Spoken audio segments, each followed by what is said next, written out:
cottage and sold herbal remedies for a living.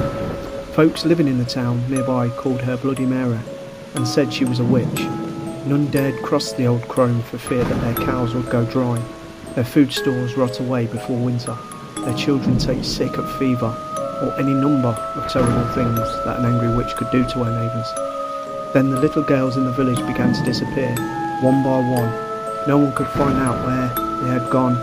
Grief-stricken families searched the woods, the local buildings, and all the houses and barns, but there was no sign of the missing girls. A few brave souls even went to Bloody Mary's home in the woods to see if the witch had taken the girls, but she denied any knowledge of the disappearances. Still, it was noted that her haggard appearance had changed. She looked younger, more attractive. The neighbours were suspicious, but they could find no proof that the witch had taken their young ones. Then came the night when the daughter of the miller rose from her bed and walked outside, following an enchanted sound no one else could hear.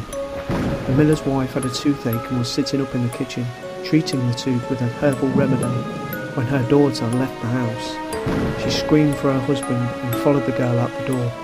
The miller came running in his nightshirt. Together, they tried to restrain the girl, but she kept breaking away from them and heading out of town.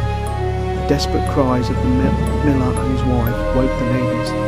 They came to assist the frantic couple. Suddenly, a sharp-eyed farmer gave a shout and pointed towards a strange light on the edge of the woods. A few townsmen followed him out into the field and saw Bloody Mary standing beside a large oak tree, holding a magic wand that was pointed toward the miller's house. She was glowing with an unearthly light as she set her evil spell upon the miller's daughter. The townsmen grabbed their guns and their pitchforks and ran towards the witch.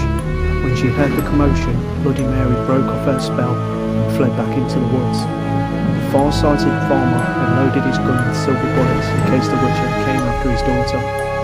Now he took aim and shot at her. The bullet hit Bloody Mary in the hip and she fell to the ground.